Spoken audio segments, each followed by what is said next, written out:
அனைவருக்கும் வணக்கம். வீடியோக்குள்ளே போகிறதுக்கு முன்னாடி நம்மளோட மலர் மருத்துவம் வகுப்பு நவம்பர் 10ஆம் தேதியிலேருந்து 14ஆம் தேதி 5 நாள் நடக்குது.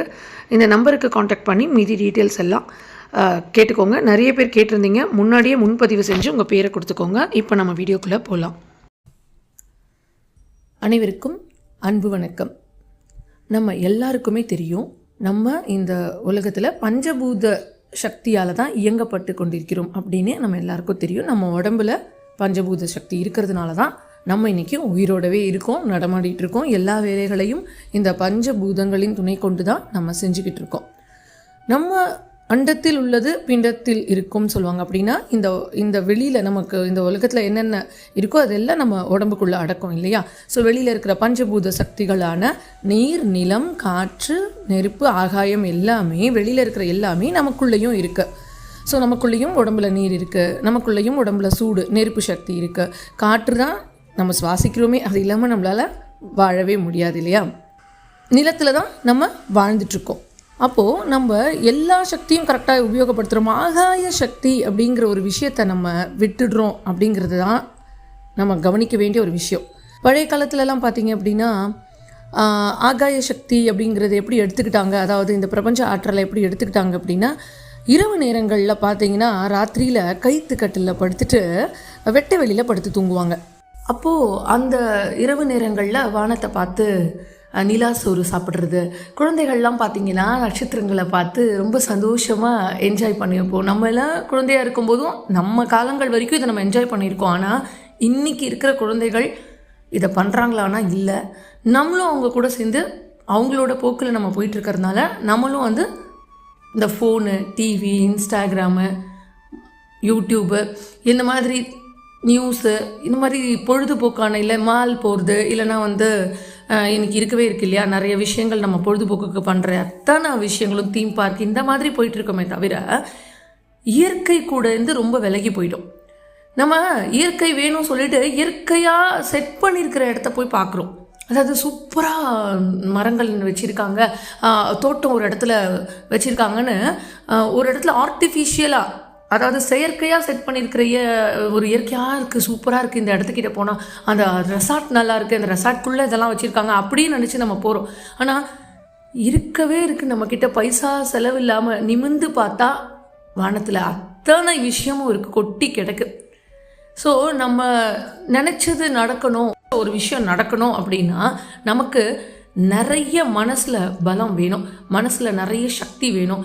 அந்த ஒரு விஷயம் கேட்டால் உடனே எனக்கு கிடைச்சிடும், அது என் வாழ்க்கையில் நடந்துட்டுருக்கு அப்படின்னு நீங்கள் அதை பார்க்கணும். கண்டிப்பாக நீங்கள் கேட்டால் கிடைக்கிது, உங்களுக்கும் அந்த சக்தி இருக்குன்றதை நீங்கள் உணரணும். அப்படின்னா நிச்சயமாக ஒரு நாளைக்கு ஒரு 10-15 நிமிஷமாவது நீங்கள் வானத்தை கொஞ்சம் நேரம் பாருங்கள். நான் நிறைய வீடியோஸில் சொல்லியிருப்பேன், வானத்தை பாருங்கள், நிலவை பார்த்து பேசுங்க அப்படின்னு. ஸோ அதில் இருக்கிற ஆற்றல் சொல்லி மாளாது. ஏன் நம்ம எல்லா முயற்சியும் பண்ணாலும் சில நேரங்களில் எதுவுமே கிடைக்கிறது இல்லைன்னா, நம்ம ஆகாயத்து தான் நம்மளோட என்ன சொல்கிறது, நம்மளோட பேஸே அதுதான். நம்ம குழந்தையாக இருக்கும்போது பாருங்களேன், அதாவது அம்மா வயிற்றில் உருவாகும் போது, அதாவது ஒரு குழந்தை இறைவன் படைக்கும் பொழுதே முதல்ல அந்த குழந்தைக்கு கிடைக்கக்கூடிய முதல்ல நமக்கு கிடைக்கக்கூடிய அந்த உணர்வு என்ன தெரியுமா? அந்த இறைவனை உணர்ந்து அந்த பிரபஞ்சத்தை உணரக்கூடிய அந்த உணர்வு தான் நம்மளுக்கு கிடைச்ச அந்த உணர்வு.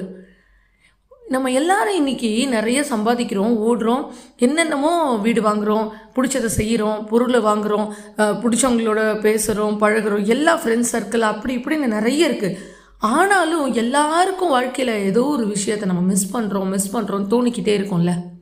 எல்லாமே பாருங்களேன், நீங்கள் என்ன தான் நினச்சது கிடச்சி வாழ்ந்தாலும், என்ன தான் நினச்ச வாழ்க்கையே அமைஞ்சால் கூட கொஞ்ச நாள் கழிச்சு இல்லை ஏதோ ஒன்று என் லைஃப்பில் மிஸ் ஆகுது. நல்லா சம்பாதிச்சிருப்போம், நல்ல வீடு வாசல் வாங்கியிருப்போம், செட்டில் ஆனவங்க கூட நீங்கள் கேட்டு பாருங்கள், என்னமோ ஒன்று மிஸ் ஆகுதுங்கன்னு சொல்லிக்கிட்டே இருப்பாங்க. அது வேறு ஒன்றுமே இல்லை, நம்ம ஏதோ ஒன்றத்தை தேடி நோக்கி போயிட்டே இருக்கோம்ல, தேடிக்கிட்டே இருக்கோம், நம்ம தேடல் முடிவடவே இல்லை. என் தேடல் போயிட்டே இருக்குது, வாழ்க்கையிலேயே ஏதோ ஒன்று மிஸ் பண்ணுற மாதிரியே இருந்துகிட்ருக்கு, தேடிக்கிட்டே இருக்கேன். அந்த தேடல் என்ன அப்படின்னா, நம்ம முதல்ல அனுபவித்த அந்த பிரபஞ்சத்தோட அந்த சக்தியை தான், அந்த இறை உணர்வு, இறை ஆற்றலை தான், அந்த ஃபீலை தான் நம்ம தேடிக்கிட்டு இருக்கோம். இது நம்ம தெரிஞ்சுக்க வேண்டிய ஒரு உண்மையான விஷயம். ஏன்டா நான் என்ன பண்ணாலும் எனக்கு மனசு நிறைவாக இல்லை அப்படின்னா, எங்கிருந்து வந்தோமோ யாரால் படைக்கப்பட்டோமோ அந்த உணர்வை நம்ம மறந்துட்டோம். அந்த இயற்கையை விட்டு விலகி போகும் பொழுது நம்ம என்னதான் பண்ணாலும் ஏன் ஒரு ஒரு ஒரு ஃபுல்ஃபில்மெண்ட்டாக ஒரு முழுமையாக நம்மளால் இருக்க முடியலன்னா, நம்ம இழந்த அந்த உணர்வை நம்ம என்னைக்கு திரும்பி யோசிக்கிறோமோ, அதாவது இறைவன் வந்து காத்திருப்பாராம். என் குழந்தைய நான் அனுப்புகிறேன் இந்த உலகத்துக்கு, அது எல்லா சந்தோஷங்களையும் அனுபவிச்சுட்டு வரட்டும், திரும்பி அது என்னத்தான் தேடி வரும் அப்படின்னு இறைவன் காத்திருப்பார். நான் ஏற்கனவே இது ஒரு வீடியோவில் சொல்லியிருக்கேன். அந்த மாதிரி இந்த பிரபஞ்ச பேராற்றல் உங்களுக்கு எல்லா நலன்களையும் வளங்களையும் கொடுத்து நம்மளை வாழ வச்சு நமக்காக காத்து கொண்டு இருக்குது. ஸோ திரும்ப நீ உன்னை படைக்கும் பொழுது நானும் நீயும் ஒரே உணர்வுகளை என்னோட ஒரு பார்ட்டாக தான் நான் உன்னை படைத்தேன். நீ எல்லா சந்தோஷத்தையும் அனுபவிச்சுட்டு என்கிட்ட வருவேன்னு பார்த்தா நீ அங்கேயே இருந்துட்டியே அப்படின்னு அந்த இறை சக்தி நமக்காக காத்துட்டு இருக்குது. எவ்வளோ பெரிய விஷயம், நம்ம மறந்துட்டு நம்ம இங்கே இருக்கோம் இல்லையா? ஸோ இனிமே நம்ம எங்கேருந்து வந்தோமோ, நம்ம இந்த பூமிக்கு கொண்டு வந்த அப்பா அம்மா நமக்கு எவ்வளவு ஒரு முக்கியமாகவோ இருக்காங்களோ, அதை போல் நம்ம எல்லாரையும் படைத்த அந்த இறை சக்தியை நம்ம உணர்தலுங்கிறத ரொம்ப ரொம்ப அவசியம் இல்லையா நம்ம வாழ்க்கைக்கு? அப்போது அது எவ்வளோ சுலபமாக உணரக்கூடியதும் அந்த இயற்கையை நமக்கு கொடுத்துருக்காங்க. ஒன்றுமே இல்லை, அந்த பஞ்சபூத சக்தியில் அந்த ஆகாய சக்தியை நம்ம ரிசீவ் பண்ணிக்கணும் அப்படின்னா வானத்தை நிமிர்ந்து பாருங்கள், அமைதியாக பாருங்கள். உங்களுக்கு எப்போ நேரம் கிடைக்குதோ பாருங்கள். அப்போ வந்து நம்ம ப்ரேயர் பண்ணணுமா, ஏதாவது பிரார்த்தனை வைக்கணுமா? வேணாம், எல்லா நேரத்துலையும் நம்ம ஏதாவது ஒன்று கேட்டுக்கிட்டே தான் இருக்கும். அப்போது இந்த வானத்தை பார்க்குற இந்த கொஞ்ச நேரத்தில் நம்ம எதையுமே கேட்க வேண்டாம். அமைதியாக நிமிர்ந்து அந்த இரவு நேரங்களாக இருக்கட்டும். ஏன் இரவு நேரம் நான் சொல்கிறேன்னா, டிஸ்டர்பன்ஸ் இல்லாமல் காலையிலேருந்து இப்போ இன்றைக்கி காலகட்டத்துக்கு ரொம்ப நம்ம ஓடுறோம், உழைக்கிறோம். சில பேர் நைட் ஷிஃப்ட்லாம் பார்க்குறவங்கலாம் வந்து அவங்களால நிஜமாக அந்த இரவோட அந்த அற்புதத்தை உணரவே முடியல. ரொம்ப கஷ்டம் இல்லையா? பாவம், அவங்களுக்கு நேரமும் இருக்கிறது இல்லை. அப்போது நேரம் கிடைச்சா நம்ம அத்தனை பேருமே எவ்வளோ பாக்கியசாலிகள். ஆனால் நம்ம கிடைச்சோம் நம்ம என்ன பண்ணுறோம்? போய் தூங்கிடுறோம். தூங்கலாம் ஒரு 10 நிமிஷம் முன்னாடி அந்த வானத்தை, அந்த நட்சத்திரங்களை பாருங்களேன். எவ்வளவு சந்தோஷமாக இருக்கும் தெரியுமா? எத்தனை விஷயம் உங்களுக்கு புரிய வரும் தெரியுமா? எவ்வளோ எனர்ஜி ரிசீவாக இருப்பீங்க தெரியுமா? நம்மளே வந்து யோசிச்சு பாருங்கள், நம்ம இந்த சிட்டி லைஃப்பை விட்டு ஒரு இயற்கையோடு போய் அதை ஸ்பெண்ட் பண்ணிவிட்டு நல்ல ஒரு ஊட்டி கொடைக்கானல் எதுக்காக போகிறோம்? அந்த இயற்கை நேச்சரை அனுபவிக்க போகிறோம். அப்போ அதுக்கு போயிட்டு வந்ததுக்கப்புறம் ஏன் அவ்வளோ ரெஃப்ரெஷ்மெண்ட்டாக எவ்வளோ சுறுசுறுப்பாக இருக்கும்? அதே மாதிரி தான் நம்ம எங்கேயுமே போக வேண்டாம். காலையில் எழுந்திரிச்சு ஏர்லி மார்னிங் எழுந்திரிச்சு நம்ம அந்த சுத்தமான அந்த சுவாசத்தை, அந்த காற்றை சுவாசித்தோம்னாலே நம்ம ரொம்ப சந்தோஷமாக அன்றைக்கி ஃபுல்லாக எனர்ஜியாக ஃபீல் பண்ணுவோம். ஏன்னா அதுதான் அந்த ஆகாய சக்தி. திருவண்ணாமலை கிரிவலம் போகும்போது பாருங்களேன், இரவு நேரங்களில் போய் பாருங்கள். பகலில் போகிறத விட இரவு நேரங்கள்லையும் அதிகாலை விடியாமல் இருக்கும் இல்லையா, 3 மணி போல், அந்த மாதிரி போய் பாருங்களேன். அவ்வளோ ஆற்றல் கிடைக்கும், அத்தனை எனர்ஜி கிடைக்கும். அந்த மூலிகை வாசமும் அந்த திறந்த வெளியில் அந்த வெட்ட வெளியோட மொத்த எனர்ஜி நமக்குள்ளே இறங்குறத ஃபீல் பண்ண முடியும். அதனால தான் நம்ம அவ்வளோ பிரிஸ்காக இருக்கும். அதனால தான் கோயில்கள் அதிகாலைகளில் திறக்கப்பட்டது. ஆனால் இன்றைக்கி கோயில்களுமே பார்த்திங்கன்னா 7 மணி 8 மணிக்கு தான் திறக்கிறாங்க. ஸோ அந்த அதிகாலை நேரத்தை நம்ம எல்லாருமே மிஸ் பண்ணுறோம். அந்த இயற்கையை மிஸ் பண்ணுறோம், வானத்தை மிஸ் பண்ணுறோம். சின்ன வயசில் நம்ம நிலா சோறு சாப்பிட்டு தானே வளர்ந்தோம். எவ்வளோ சந்தோஷமாக இருக்கும், எவ்வளோ எனர்ஜியாக இருக்கும். அம்மா கொடுக்குற வெறும் பழைய சோறு, வெறும் ரசம் சோறு, இதெல்லாம் அந்த நிலவை பார்த்து நம்ம சாப்பிடும்பொழுது ஏன் எனர்ஜியாக இருந்தோம்னா, ஆற்றல் வெட்ட வெளியில் நம்ம சாப்பிட்ருக்கோம். மண் சோறு சாப்பிடுவோம். இன்றைக்கி நம்ம அதை வேண்டுதலாக வச்சு கோயிலில் போய் மண் சோறு சாப்பிட்றோமே, ஏன்? அந்த நிலத்தோட சக்தி நமக்கு வேணும். இந்த மண்ணை வந்து நம்ம வந்து அப்படி நம்ம மதிக்கிறவங்க நம்ம எல்லாம். அப்போ நம்ம இந்த இந்தியாவில் பிறந்ததே ஒரு பெரிய ஆன்மீக பூமியில் பிறந்ததே பெரிய பாக்கியம். இதில் பிரபஞ்சத்தை பற்றி தெரிஞ்சுக்கிறது அதை விட பெரிய பாக்கியம். எத்தனை பேருக்கு பிரபஞ்சத்தை பற்றி தெரியுது?